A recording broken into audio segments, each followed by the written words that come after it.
Hello guys, welcome to second classes. Last class में मैंने application part start करा था डायमेंशन एनालिसिस का, जिसमें मैंने फर्स्ट वन पढ़ा दिया था to check the correctness of given formula. ठीक है, आज हम उसी को कंटिन्यू में करते हैं, आगे बढ़ते हैं। हम सेकंड उसका एप्लीकेशन पार्ट पढ़ते हैं। तो हमारा सेकंड एप्लीकेशन पार्ट क्या रहेगा? सेकंड है हमारा to check the correctness of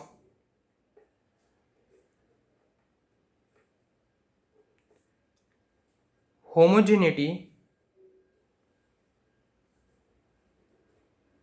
formula. अब भाई, अब नया वर्ड आ गया है यहाँ पे, homogeneity.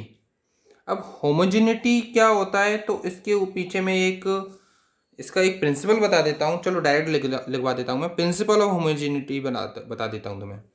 Principle of homogeneity, homogeneity में समानता, मतलब होमोजेनिटी मतलब समानता बतानी है भाई, समानता क्या है।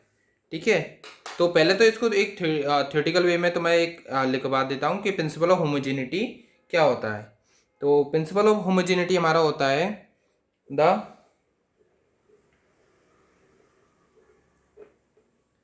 Magnitudes of physical quantities may be added together or subtracted from one another only if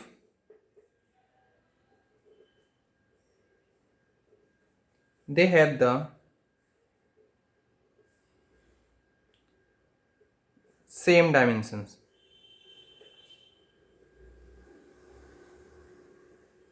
So this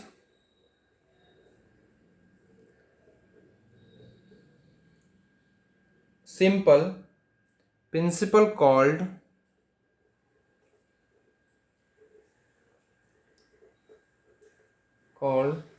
the principle of homogeneity,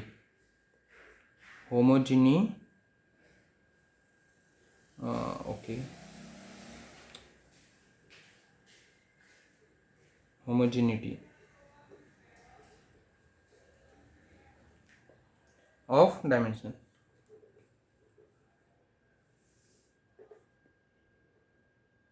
In an equation is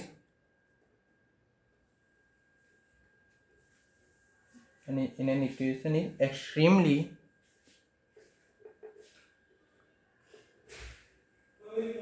useful in checking the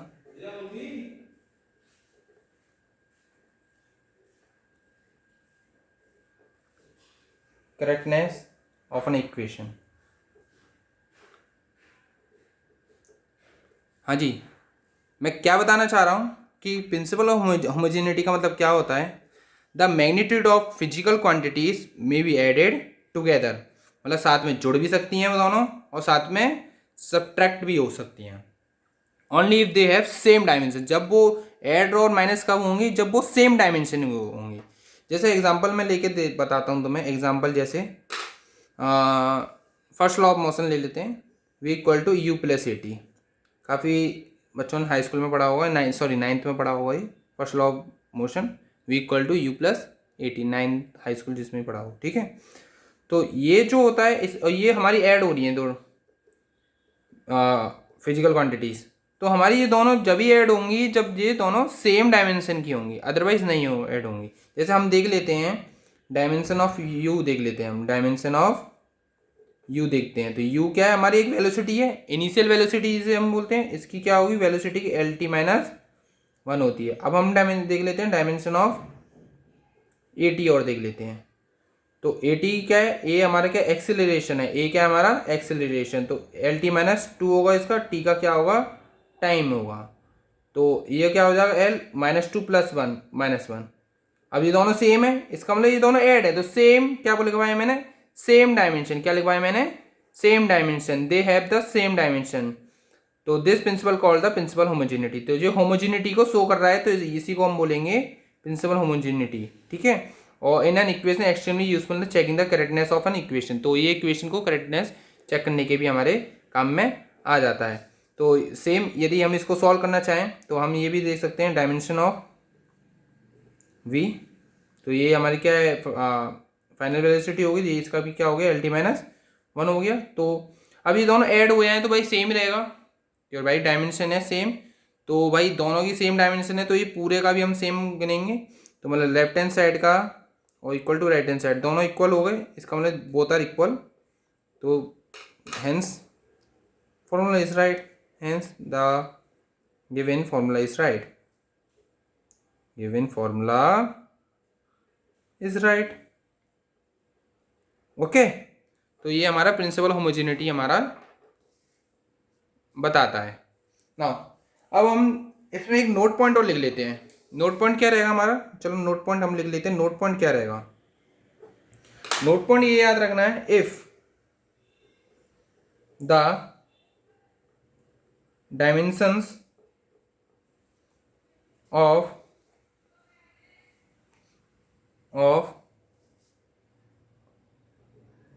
all the terms are not same, the equation is wrong, the equation is wrong। बात क्या लिखवा रहा हूं मैं, if the dimension of all the terms are same, यदि are not same, मतलब यदि ये दोनों सेम नहीं होते, उस केस में क्या होता है, the equation is wrong, wrong हो जाती भाई, सही बात है। तो ये हमारी इक्वेशन रॉन्ग हो जाती, तो इस समय ये हमारी इक्वेशन राइट है, तो नाउ दिस राइट। ओके, एक एग्जांपल ले लेता हूँ मैं इसके ऊपर कि इसका मैं क्या एग्जांपल लेना चाहता हूँ और कैसे सॉल्व करना चाहता हूँ। चलो एक सिंपल सा मैं होमोजेनिटी को शो करते हुए एक एग्जांपल निकालता हूँ। तो मैं एग्जांपल लेता हूँ, मैं क्वेश्चन लेता हूँ, डायरेक्ट क्वेश्चन नंबर 1 लेता हूँ।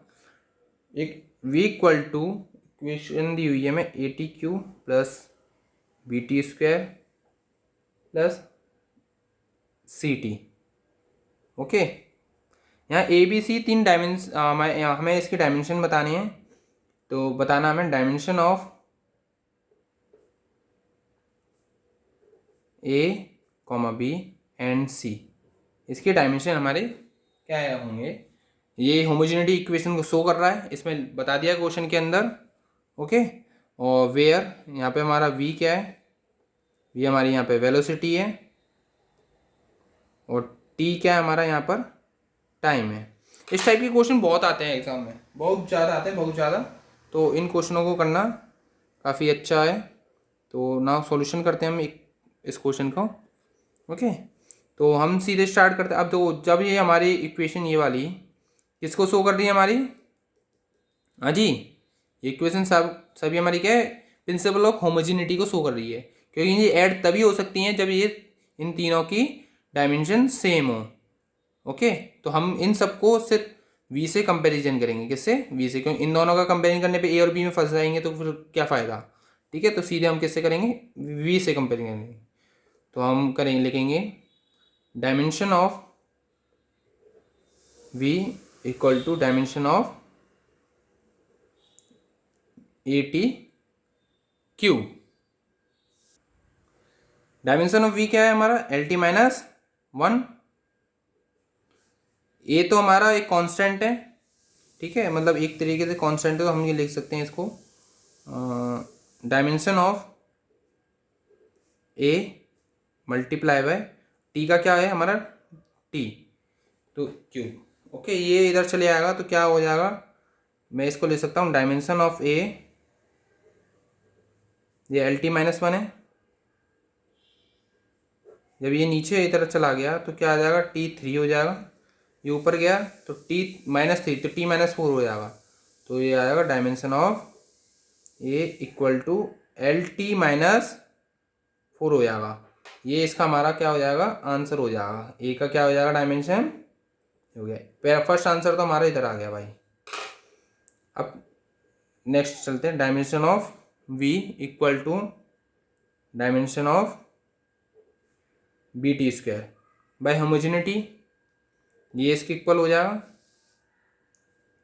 तो डायमेंशन ऑफ वी जानते हो एल टी माइनस वन, तो हमें किसका निकालना है, डायमेंशन ऑफ बी का निकालना है। इन टू टी का तो टाइम होता है टी स्क्वायर, जो कि नीचे चले जाएगा। तो क्या बचेगा, dimension of B equal to L T minus one, T नीचे गया तो टी स्क्वायर हो गया, इसको ऊपर भेजेंगे तो क्या आ जाएगा, dimension of B equal to L T minus three आ जाएगा, क्योंकि टू ऊपर गया तो माइनस वन और माइनस टू, तो कितना हो जाएगा, माइनस के थ्री होगा। तो सेकंड का आंसर हमारा ये आ गया, डायमेंशन ऑफ बी। लास्ट बचा हमारा डायमेंशन ऑफ सी भी निकालना है, ठीक है। इसको भी कैलकुलेट करते हैं। तो dimension of V equal to dimension of C T, okay. तो v का क्या है, एल टी माइनस वन है, तो हम निकालेंगे डायमेंशन ऑफ c निकालना है हमें, और t का तो टाइम है ये, इसको नीचे ले आएंगे। तो dimension of c equal to, ये इसके नीचे आ गया तो क्या होगा, L T minus one, T इधर आ जाएगा, इसको ऊपर ले गए तो dimension of c L T minus two हो गया। तो डायमेंशन ऑफ c की वैल्यू आ गई, आंसर, ठीक है। तो इस तरीके से हम होमोजेनिटी वाले क्वेश्चन को सॉल्व कर सकते हैं। तो यहाँ पे लिख देना पहले से बाय डायमेंशन रूल, ठीक है, बाय डायमेंशन रूल, ओके। तब इस क्वेश्चन को सॉल्व करना स्टार्ट करना, ठीक है। चलो अब एक क्वेश्चन और लेता हूँ मैं तुम्हारे लिए, बढ़िया सा क्वेश्चन तुम्हारे लिए लेता हूँ मैं। क्वेश्चन लेता हूँ मैं कि क्वेश्चन इस प्रकार है, p equal to B minus X square upon A T, okay. यहाँ बताना है तुम्हें डायमेंशन ऑफ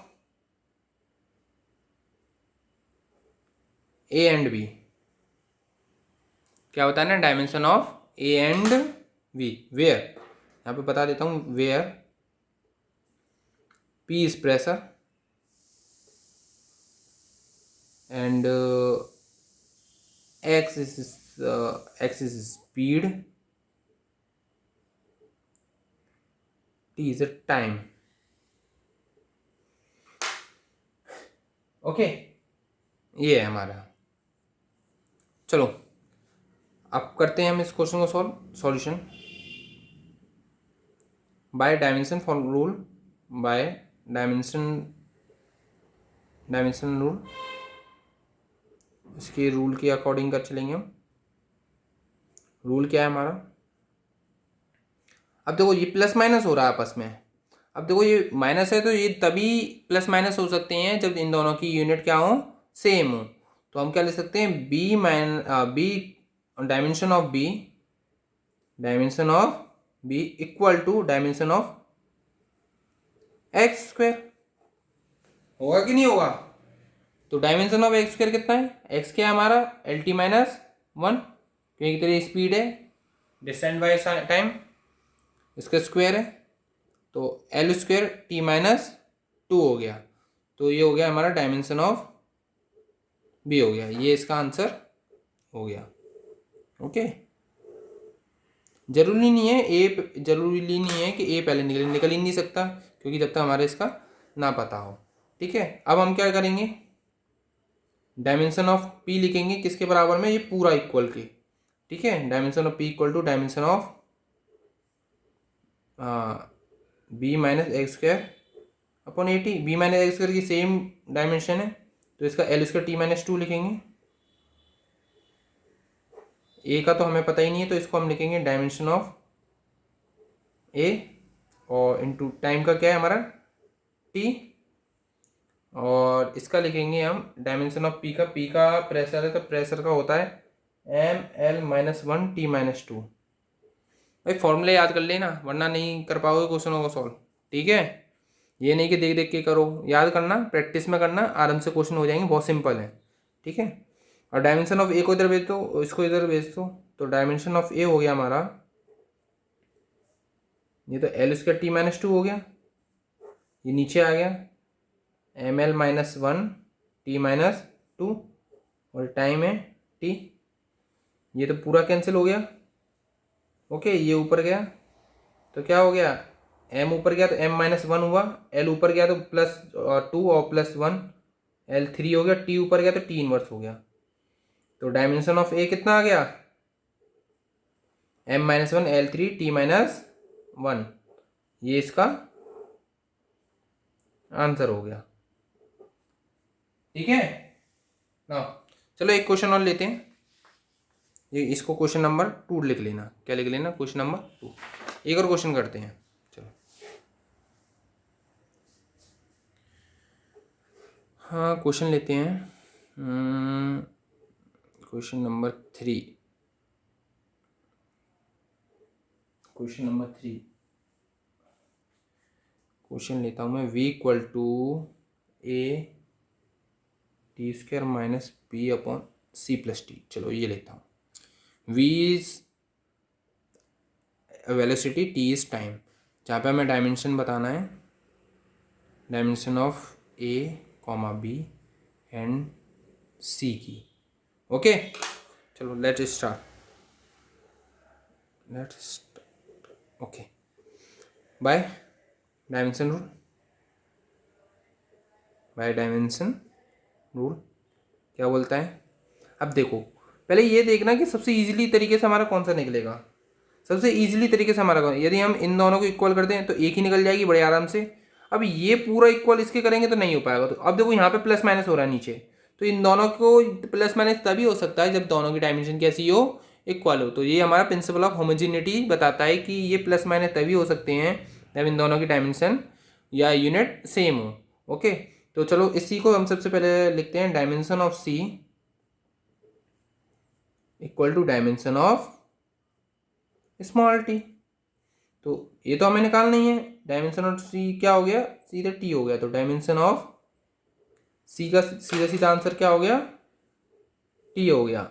ये हमारा पहला आंसर बड़े ही आसानी से निकलते हुए। चलो और बढ़िया, इस पूरे को इसके बराबर कर दो तो बी की आ जाएगी। तो dimension of v equal to dimension of b upon C plus T. v तो हमारा क्या एल टी माइनस वन है, वेलोसिटी है b, और b अपॉन सी टी का तो पूरा t है, तो dimension of b upon dimension C plus T, तो T C plus T same है, तो मतलब t रहेगा इसका डायमेंशन फॉर्मूला, टी का इधर मल्टीप्लाई कर दो क्योंकि टी माइनस वन है, तो टी माइनस वन का टी में मल्टीप्लाई एल बचेगा, तो डायमेंशन ऑफ बी आ जाएगा सिंपल एल, क्या आ जाएगा एल, क्योंकि टी का टी इनवर्स में मल्टीप्लाई कर देंगे तो जीरो हो जाएगा, तो जीरो की फिनिश हो जाएगा। ये हमारा आ गया सेकंड वन का आंसर। अब करते हैं डायमेंशन ऑफ वी, इसका इसके साथ, dimension of A T square क्या हो जाएगा, वी का तो हम जानते हैं एल टी माइनस वन है, तो हम यहाँ पे किसका निकालेंगे, डायमेंशन ऑफ ए निकालेंगे, और टी का क्या है टी स्क्वायर, तो यहाँ से हमारा डायमेंशन ऑफ ए आ जाएगा, ये तो एल टी माइनस वन हो गया। ठीक है, टी को नीचे भेज देंगे तो क्या हो जाएगा, टी स्क्वायर हो जाएगा, इसको ऊपर भेज देंगे तो क्या आंसर आ जाएगा, dimension of A equal to L T minus three. ये हमारा डायमेंशन ऑफ ए आ गया। ओके, थैंक यू गाइस, आपको पढ़ने में मज़े आए होंगे। ओके, यदि तुम्हें कोई भी इन क्वेश्चनों में कोई भी प्रॉब्लम है इस लेक्चर में, इससे पहले वाले लेक्चर में, किसी भी लेक्चर में, तो हमारे कमेंट सेक्शन में डाल सकते हो कभी भी, any time you can ask me, तभी मैं तुम्हारी प्रॉब्लम समझूंगा, तभी तुम्हारी मैं प्रॉब्लम तुम्हें समझा पाऊंगा। यदि कोई भी डाउट है किसी भी टाइप का, कमेंट सेक्शन में डालो और मुझसे पूछो।